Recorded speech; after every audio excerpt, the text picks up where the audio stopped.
God is a sacrificial giver who gave us his only begotten Son to die for the remission of our sins, a gift of great value. It then follows that where much has been given, much is required, where we would be more loving, more giving, more gracious, striving to become more and more like him.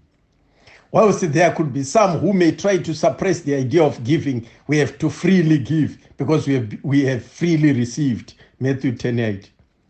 Giving is an integral part of the Christian faith, where God himself sets an example.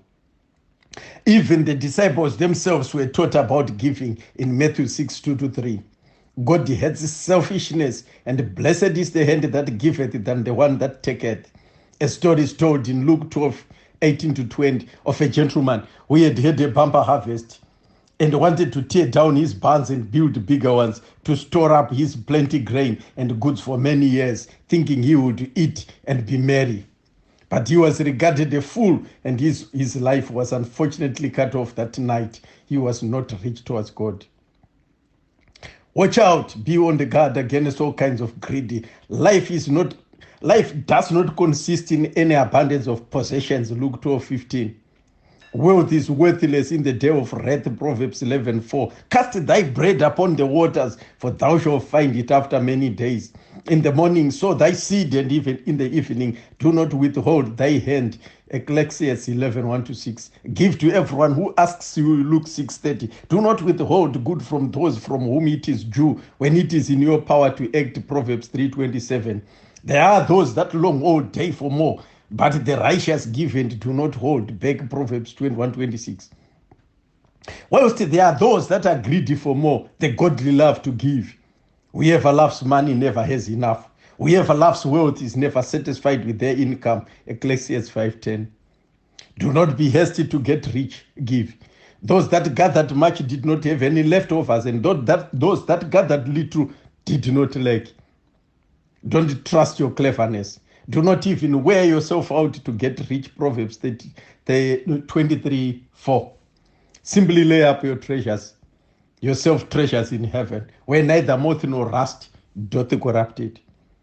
A good report has been heard that you excel in everything, in faith, in speech, in knowledge, in complete earnestness, and in the love that we have kindled in you, Corinthians 8:7. My brother, my sister, see also that you excel in this grace of giving, an area the rich young man who observed all commandments from the youth, who wanted to know what else he could do to inherit the kingdom or inherit eternal life. In Mark chapter 10, verses 17-31, failed to excel in because of selfishness. He turned away sorrowfully at the thought of selling all his possessions and give to the poor. The Bible notes it is easier for a camel to go through the eye of the needle than for a rich man to enter the kingdom of God, Matthew 19:24.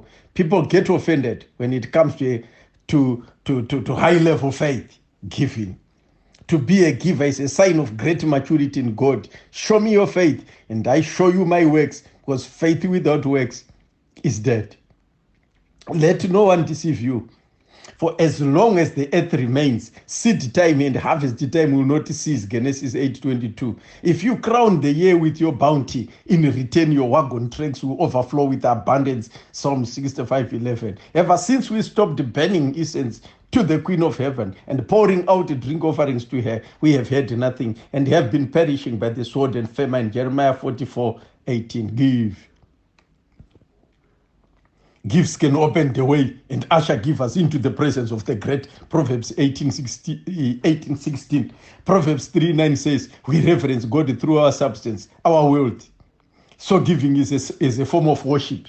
1 Corinthians 16:2 regards giving as a part of regular service, and Paul instructed people to put something aside weekly to give God, because when he comes, no collections will be made. Giving is an act of submission to God's word, believing that he said, we will not lack, because he supplies our needs, and that one who waters will be watered. You shall generously give him, and your heart shall not be grieved. Deuteronomy 15:10. He is not so unrighteous to forget your work and the labor of love, Hebrews 6:10. He said, give, and it shall be given back to you. a good measure, pressed down, shaken together, and running over. Whoever heeds to instruction prospers. Proverbs 16:20. Blessed is the one who trusts in God, a generous person who prosper. Proverbs 11:25. I have shown you all things, how that so laboring you ought to support the work and to remember the words of our Lord Jesus Christ. Acts 20:35. Whatever he asks you to do, do it. Jesus' mother said, who am I? And who are my people that we should be able to give as generously as this? Everything comes from you, oh Lord. And we have given you only what comes from your hand. 1 Chronicles 29:14. Even King David himself rejoiced in his giving. God loves a cheerful giver. Amen. Louis Ngara, 078 599 01108. Thank you.